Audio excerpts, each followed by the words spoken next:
फिर है मूल्यपरक प्रश्न और विचार। तो इसमें क्वेश्चन 1 है, यह खूबसूरत प्रकृति हमारे स्वास्थ्य के लिए कैसे लाभकारी है। तो प्रकृति हमारे स्वास्थ्य के लिए तो बहुत ही लाभदायक है। क्यों है लाभदायक? क्योंकि प्रकृति है हमें निस्वार्थ रूप से हमारा पालन पोषण करती है, कि खाने के लिए हमें फल सब्जी देती है, और हम जब सांस लेते हैं तो सांस लेने के लिए हमें शुद्ध हवा देती है। तो प्रकृति है हमारे स्वास्थ्य के लिए कि बहुत ही लाभदायी यानी लाभदायक होती है, कि प्रकृति है हमें पग पग पर हमारा साथ देती है, कि हम जहाँ जहाँ चलते हैं वहाँ प्रकृति वो हमारा साथ देती है। तो आप भी ये अपने विचार यहाँ पे आप लिख सकते हो। बाद में है क्वेश्चन 2, प्रकृति की सुंदरता को बनाए रखने में आप किस प्रकार सहयोग दे सकते हैं। कि प्रकृति की ये सुंदरता है वो बनाए रखने के लिए आप क्या क्या कर सकते हो।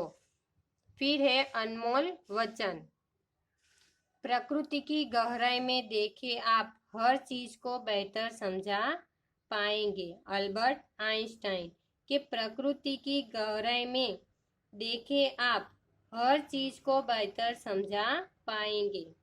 फिर है धूल स्वयं अपमान सह लेती है और बदले में फूलों का उपहार देती है।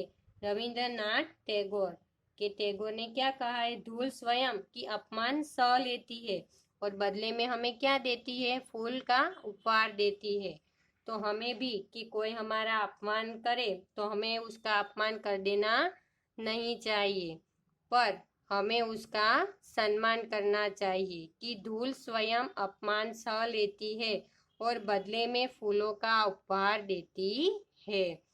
रविंद्रनाथ टैगोर। फिर है विशेष बिंदु, के नीचे दी गई पंक्तियों को ध्यान से पढ़िए और देखिए पद्य और गद्य में क्या अंतर होता है।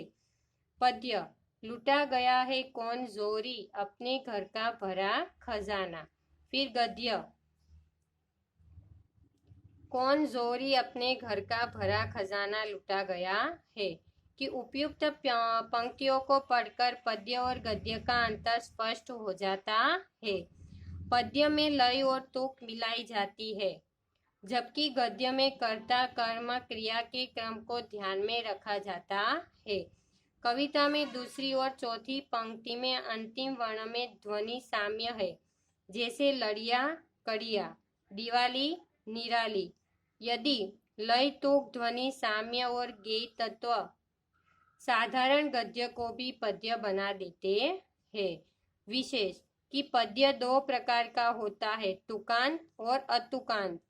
जिसमें समान तुक वाले शब्द होते हैं उसे तुकांत कहते हैं, कि जिसमें समान तुक वाले शब्द नहीं होते उसे अतुकांत कहते हैं।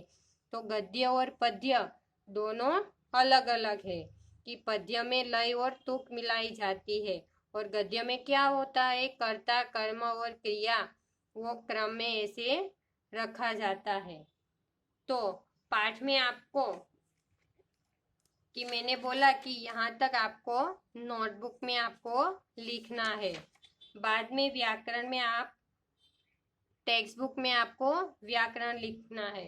बाद में है वर्कशीट के लेसन 5 वर्कशीट, वो आपको नोटबुक में लिखना है। तो इसमें है क्वेश्चन 1, नीचे दिए प्रश्नों के उत्तर लिखिए। तो ये आपको प्रश्न के उत्तर लिखना है। बाद में है क्वेश्चन 2, कविता की पंक्तियां पूरी कीजिए। कि कविता की ये 2 है पंक्तियां, ये आपको पूरी करनी है। बाद में है क्वेश्चन 3, नीचे दिए शब्दों के अर्थ लिखिए। ये शब्द के अर्थ ये आपको लिखना है। तो ये वर्कशीट है आपको नोटबुक में लिखनी है।